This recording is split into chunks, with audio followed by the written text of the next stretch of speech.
Isang maligayang araw po sa inyong lahat, mga minamahal kong mga magulang at mga kapatid sa Panginoon. Minsan pa, ako po ang inyong lingkod, si Pastor Ruel Camia po mula po dito sa Winnipeg, Manitoba, Canada. Para sa ating pag-aaral ng salita ng Diyos ngayong umaga, welcome po sa Tinig ng Pag-asa. Ang ating pong pag-aaral ngayong umaga ay again continuation ng ating series on the book of John. Nasa chapter 10 verses 22 hanggang 42 ang ating pag-aaral ngayon at may pamagat po itong I and the Father are one. Ito po ang ating pagbubulay-bulayan sa araw na ito, araw ng Lunes. At ngayon po ay June, ano na ba ngayon? June 8. Pagpatawad. June 8 po ngayon ng umaga dito sa Winnipeg, sa Pilipinas. Alam kong June 8 ng gabi. Atin pong basahin ang mga talatang ating pagbubulayan. Then came the festival of dedication at Jerusalem. It was winter. And Jesus was in the temple courts walking in Solomon's colonnade. The Jews who were there gathered around him saying, "How long will you keep us in suspense? If you are the Messiah, tell us plainly."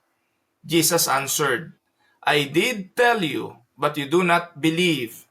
The works I do in my Father's name testify about me. But you do not believe because you are not my sheep. My sheep listen to my voice. I know them and they follow me.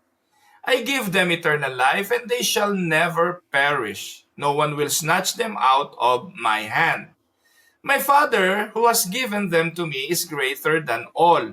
No one can snatch them out of my Father's hand. I and the Father are one." Again, his Jewish opponents pick up stone to stone him. But Jesus said to them, "I have shown you many good works from my Father. For which of these do you stone me?" "We are not stoning you for any good work," they replied, "but for blasphemy, because you, a mere man, claim to be God."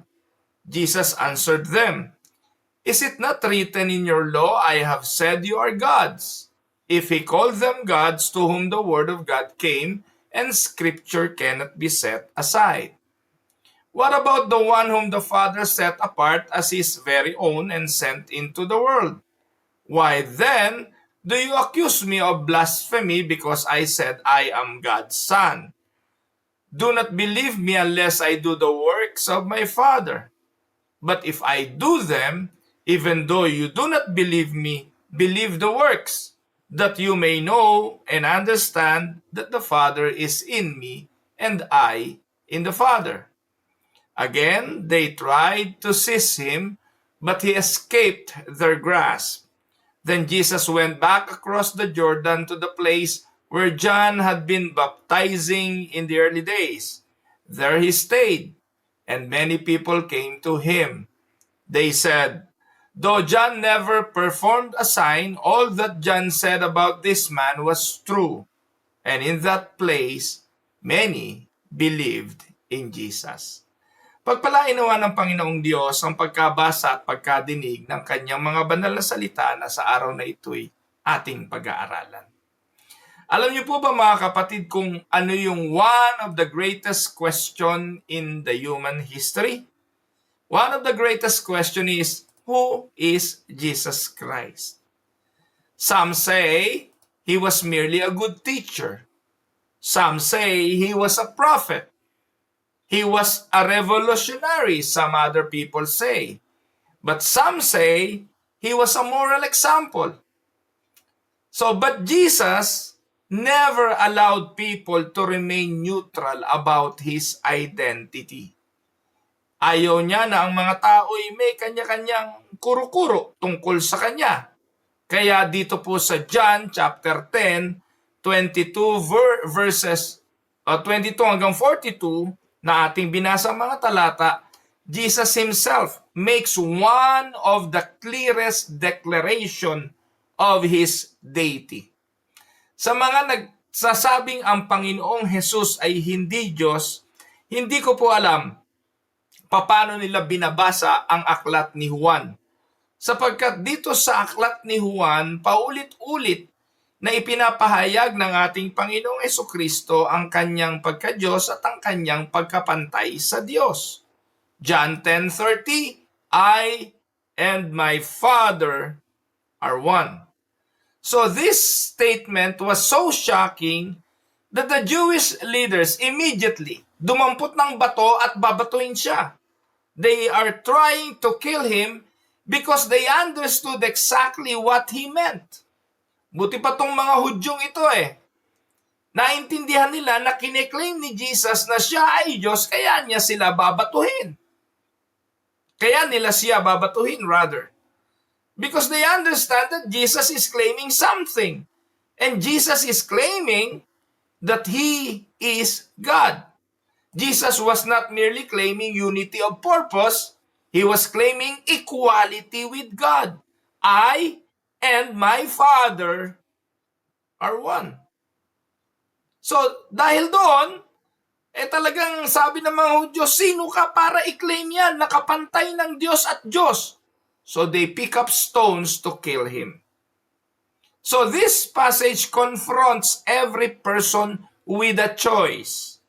Will we reject Christ as the Jews did?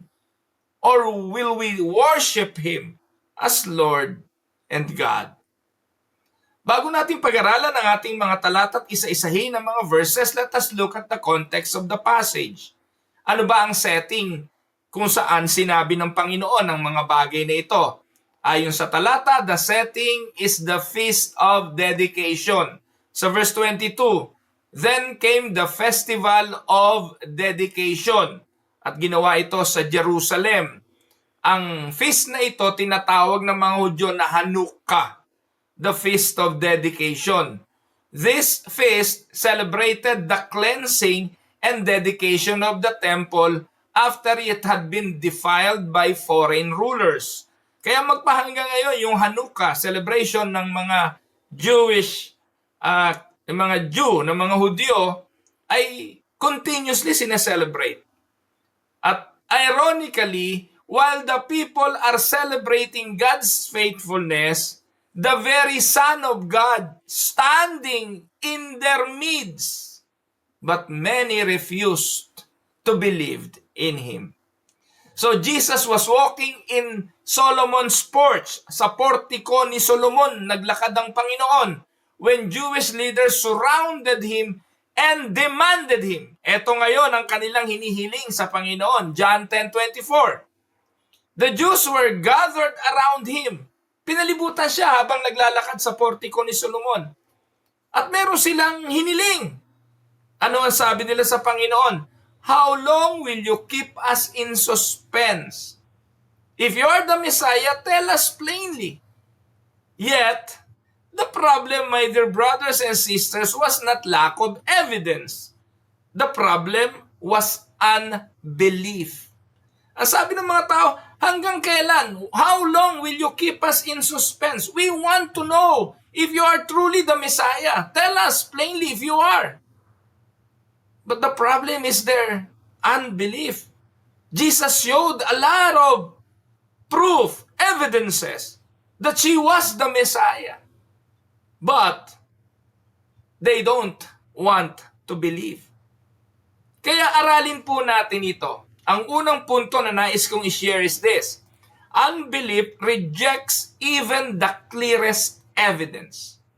So mababasa natin sa talata, the Jews who were gathered around him saying, how long will you keep us in suspense? If you are the Messiah, tell us plainly. Ano sagot ni Jesus? Jesus answered, I did tell you, but you do not believe the works I do in my Father's testify about me. Well, sa simula, the questions sound sincere. Mukhang sincero yung tanong ng mga Hudyo na, how long will you keep us in suspense? If you are the Messiah, tell us plainly. Mukhang sincero, pero hindi. Jesus had already told them repeatedly who He was. Napakaraming pagkakataon na ipinakita na ni Jesus na siya ang Mesiyas. Narito ang ilang pruweba. He had healed the sick. He had given sight to the blind. He had raised the dead. He forgives sins and taught with divine authority. Kung ito po ay ebidensya, overwhelming na yan para paniwalaang siya ang Mesiyas. Sa kanila na ding bibig nang galing, walang makakabuhay ng patay. Ang mga himalang ito ay palatandaan na siya ay Mesiyas. But then, yung mga bulag hindi talaga makakakita at ang mga patay hindi talaga makakadama ng katotohanan mula sa Diyos. Yet they refuse to believe. Kaya ang tugon ng Panginoon sa 10:25, John 10:25, ano tugon ni Jesus? Jesus answered, I did tell you, but you do not believe. The works I do in my Father's name testify about me. Lahat ng mga ginawa ko, sabi nga natin action speaks louder than words. Yung bang mga action na ginawa ng Panginoon, healing the sick, forgiven sins, raised the dead, given sight to the blind, hindi pa ba yun enough para sa mga taong bulag hindi ito makikita? Sa mga taong bingi hindi ito maririnig? Sa mga taong walang pananampalataya kahit ipagsaksakan mo ang ebidensya, hindi sila maniniwala.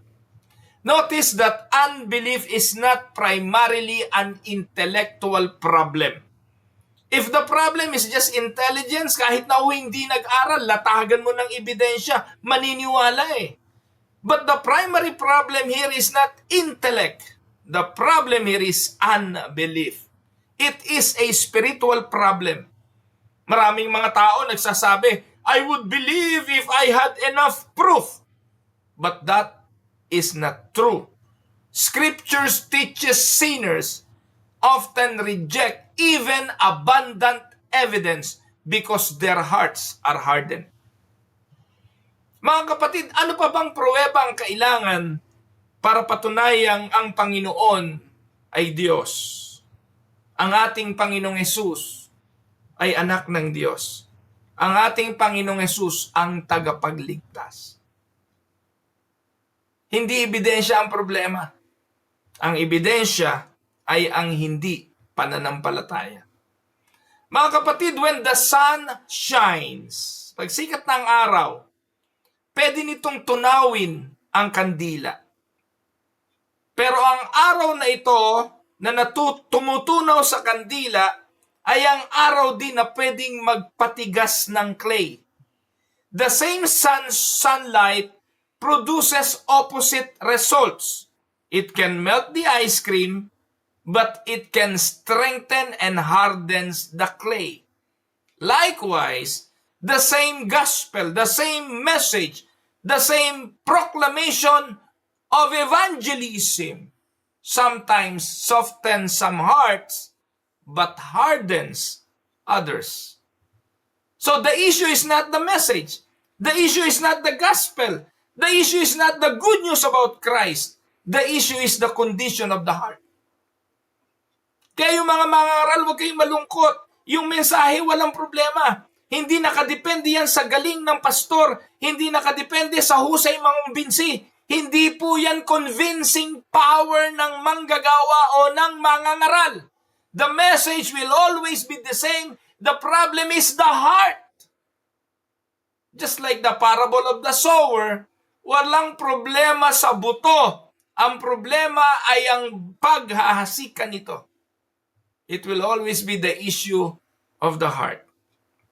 Some people attend church for years. Alam natin yan. Doon na pinanganak, doon na sinilang, doon binautismoan, doon din ikinasal, doon din mamamatay. They hear countless sermons. They read the Bible. Yet they still refuse Christ. Tandaan, knowledge alone cannot save. Faith is necessary. Can we say amen? At maraming mga tao sa loob ng simbahan na sanay na lang na nandun, and yet they deny Christ.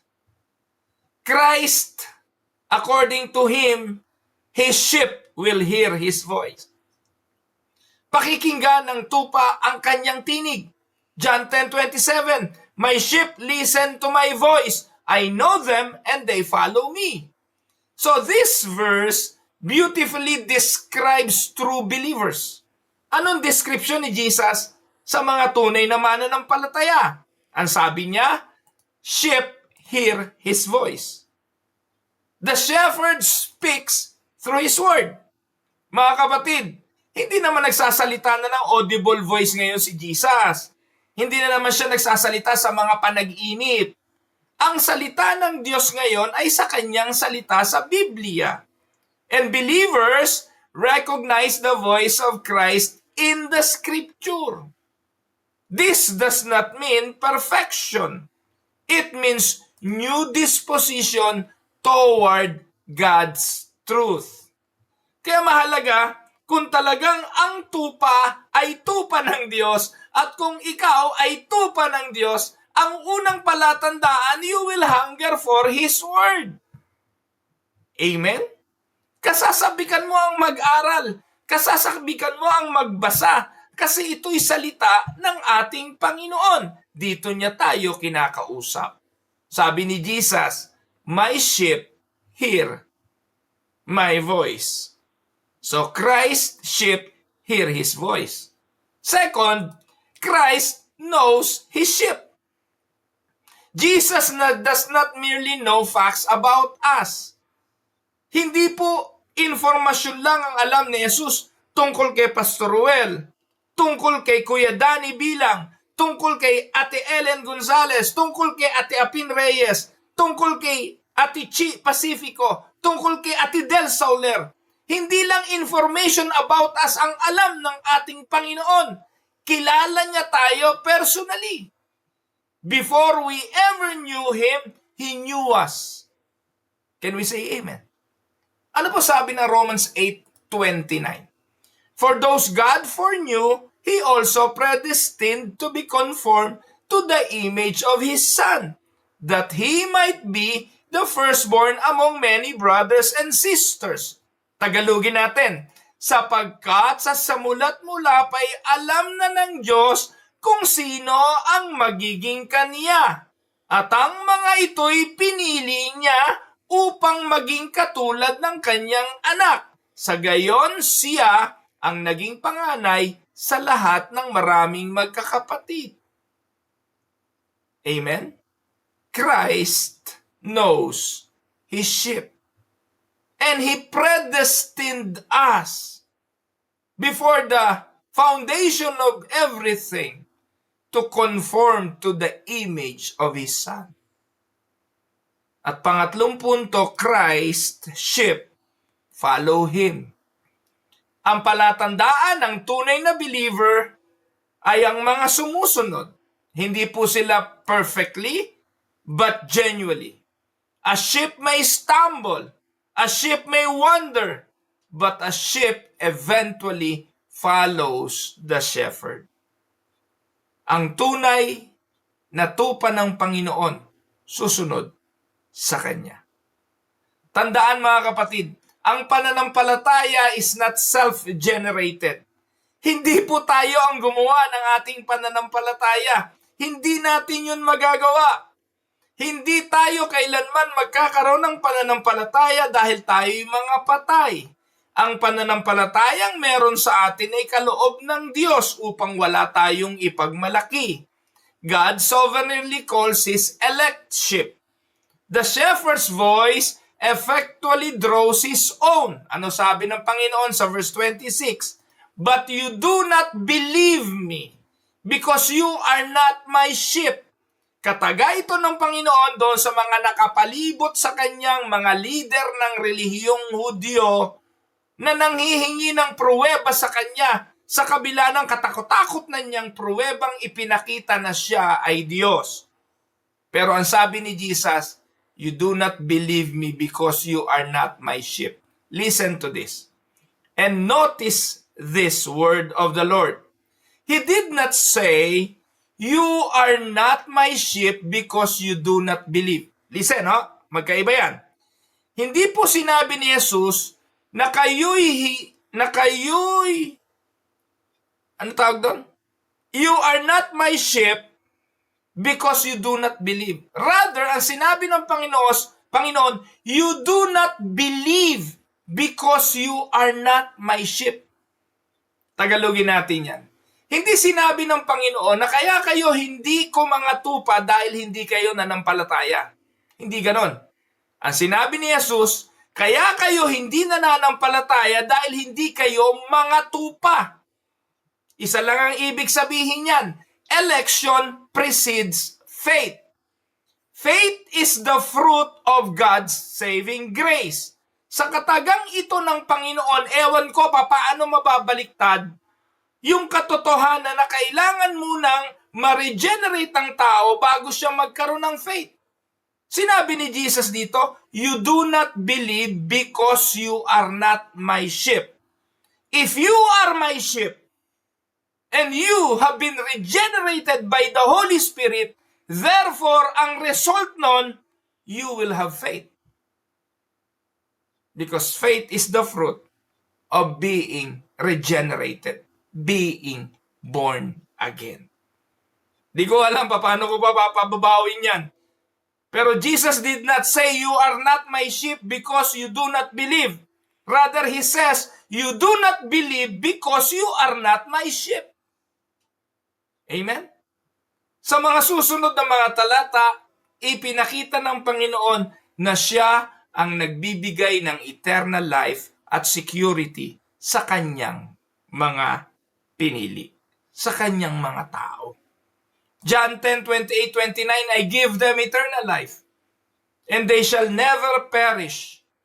No one will snatch them out of my hand. My Father who has given them to me is greater than all. No one can snatch them out of my Father's hand. Mga kapatid, these verses contain promise in the scripture. Certain promises. And these verses contain of the strongest promises in the scripture. Notice the certainty. Jesus does not say they might not perish. But He says, they shall never perish. Past tense, assurance, na kasiguruhang hindi sila mapapahamak. Ang tanong, bakit? Because salvation depends upon Christ's power and not ours. I give them eternal life and they shall never perish. Bakit? Kasi ang salvation hindi nakadepende dun sa pinagbigyan, nakadepende ito dun sa nagbigay. And let us look at the double grip. Dalawang paghawak meron ang mga anak ng Diyos. Ang sabi ni Jesus, no one is able to pluck them out of my hand. And then He adds, no man is able to pluck them out of my Father's hand. Mga minamahal na mga kapatid, believers are held by the Son's hand and the Father's hand. The believer is doubly secure. Yung mga turo ng Iglesia ni Cristo, turo ni Eli Soriano, turo ng mga Arminian, pwede tayong mapahamak, pwede tayong makawala at masadlak muli sa impyerno, pwedeng mawala ang kaligtasan dahil tayo ang nakakapit sa Diyos. Mali! Dahil ang Biblia ang nagsabi, si Jesus ang nagbigay ng buhay na walang hanggan at walang makakaalis sa kanyang tangan. Walang makakatakas sa hawak ng kanyang Ama. Double grip! Ewan ko naman, paano ipapaliwanag yun ng mga nananampalatayang pwedeng mawala ang kaligtasan? Makakakawala ka ba dyan? Makakakawala ka ba kung ang Diyos ang nagbigay niya? Listen, a small child crossing a dangerous road is safest when his father is holding him. Our security is not found in how tightly we hold God. Our security is found in how tightly God, the Father, and Jesus holds us. Can we say amen to that, mga kapatid? So this passage powerfully teaches the doctrine of the perseverance of the saints, or the preservation of the saints. Because every true believer will persevere because God preserves them. Those whom Christ saves will never ultimately be lost. Amen? And that is the assurance of every believer. So Jesus declares His deity. Pagkatapos ng bagay na yon, na-secure niya ang mga anak, ang mga tupa, binanggit niya ang John 10:30. I and the Father are one. And this is the climax of the passage. Jesus is not saying we agree, nor He is merely saying we cooperate. The word one speaks of unity of essence. Jesus here claims equality with the Father. And this is one of the clearest declaration of Christ's deity. One of the clearest declaration of Jesus that He is God. Ngayon, ang tanong, ano naging tugon ng mga Hudyo dito? The Jewish response? They tried to pick a stone and stone Him. John 10:31. Tanong, bakit nila babatuin si Jesus? Because they understood His claim. John 10:31. Ano sabi diyan? We are not stoning you for any good work, but for blasphemy, because you are a mere man claimed to be God. Kaya kung sa panahon natin ngayon at sasabihin to ni Jesus, babatuin siya ng mga iglesia ni Manalo. Kung si Jesus lilitaw ngayon, sasabihin ni Jesus na siya ay Diyos, naku po, pagbabatuin siya ng mga miyembro ni Manalo, ng iglesia ni Manalo. And they will consider him blasphemous because he claimed that he is God. And the Jews clearly understood Jesus to be claiming deity.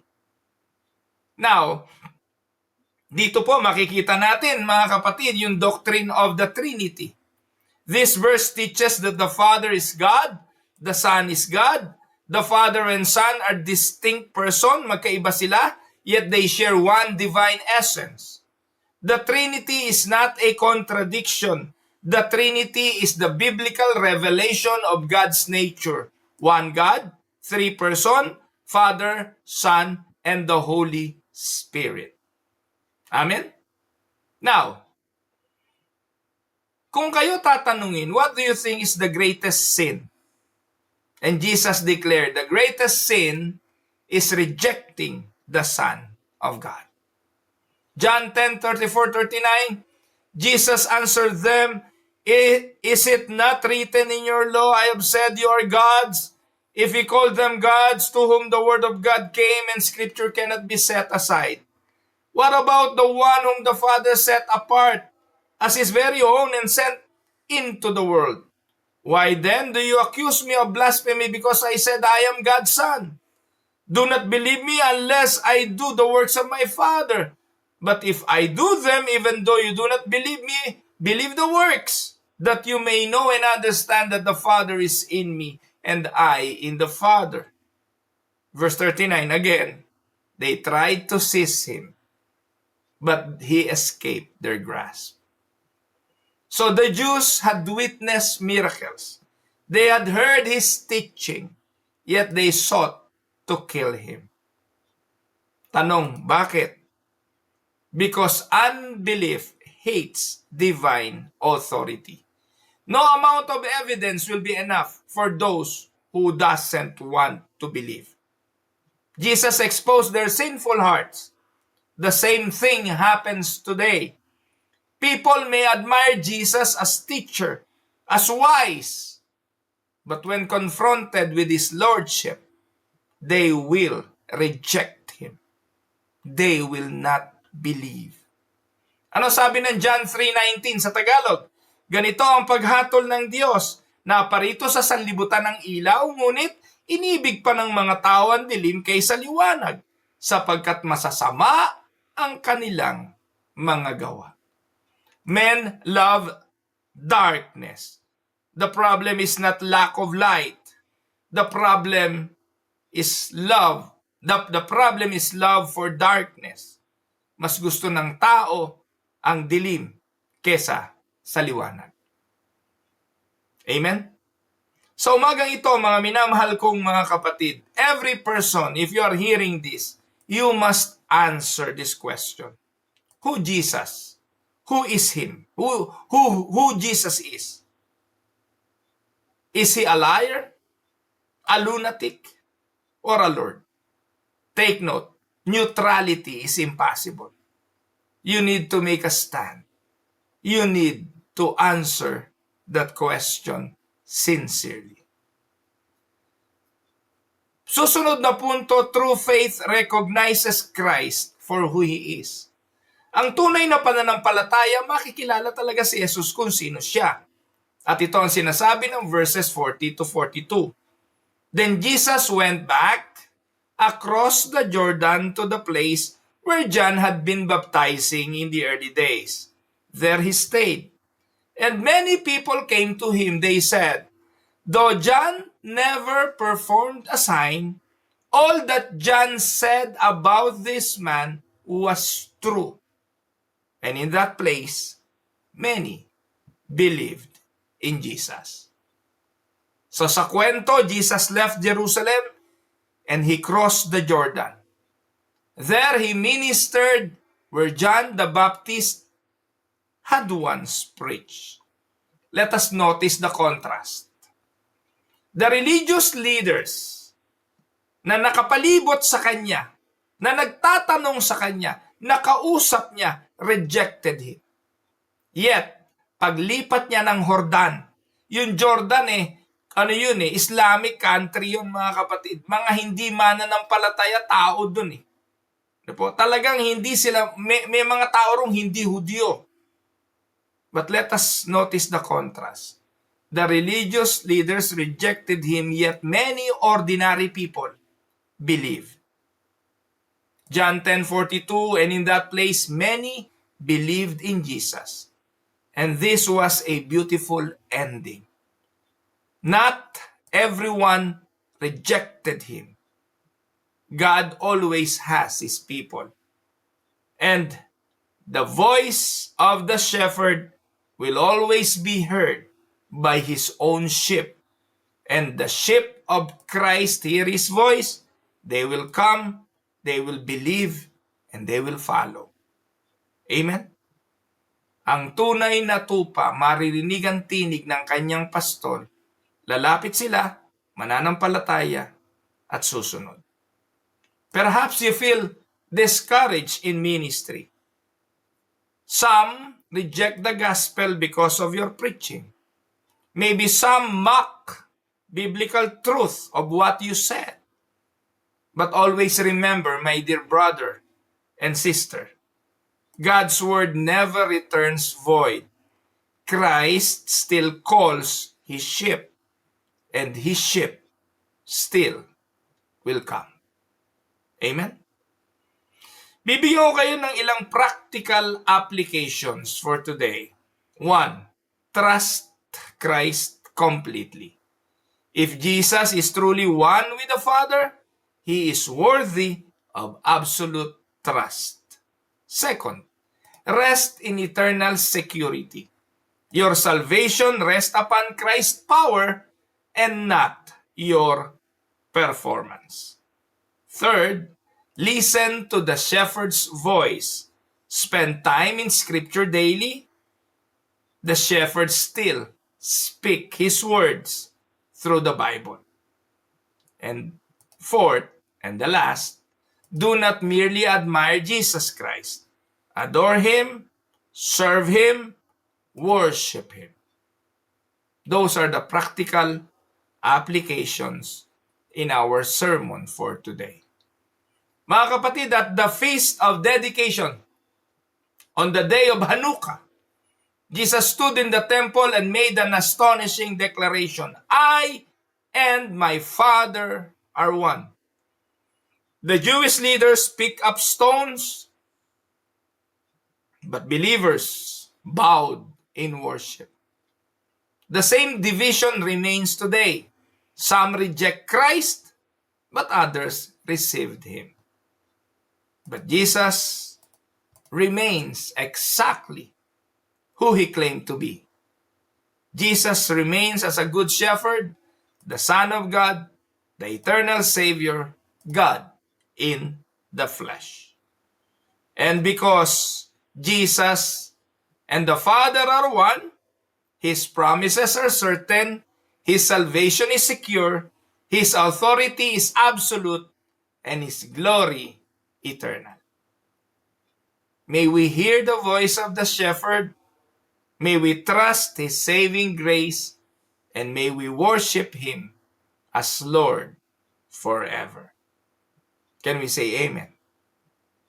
Dako po tayo ngayon sa ilang reflection questions para sa ating pagbubulay-bulay. Pwede niyong gamitin sa inyong mga small group or Bible study. Yung iba po, pinapanood na lang po ang Tinig ng Pag-asa and then they do the reflection questions pagkatapos nilang panoorin. Mas madali. Kung sa mga small group ninyo, you need some Bible study materials. Panoorin yung video, then reflect with the questions. 1. Why did the Jews or Jewish leaders reject Jesus despite the evidence before them? 2. What does it mean to be one of Christ's sheep? 3. How does John 10:28-29 strengthen your assurance of salvation? 4. Why is Jesus' statement, I and the Father are one, so important to Christian doctrine? And the last, how should the deity of Christ affect our worship and daily living? Pagpalain kayo ng Panginoon, tayo po'y tumungo, tayo po'y manalangin. Salamat, Panginoong Diyos. Salamat po sa iyong pagtuturo. Salamat sa pagpapaalala ng iyong mga salita. Salamat sa pagbibigay ng emphasis sa katotohanan ng aming Panginoong Hesus ay Diyos. Salamat sa kaligtasan, sa assurance nito, at dalahin kami nito sa patuloy na pagsamba, pagpupuri, pagbibigay ng kaluwalhatian sa iyong pangalan, at ang pagsunod sa iyong mga salita. Salamat po, sa iyo po ang lahat ng papuri, ito ang aming dalangin sa pangalan ni Jesus. Amen. God bless mga kapatid. Again, ako po ang inyong lingkod, si Pastor Ruel, para po sa Tinig ng Pag-asa. God bless everyone.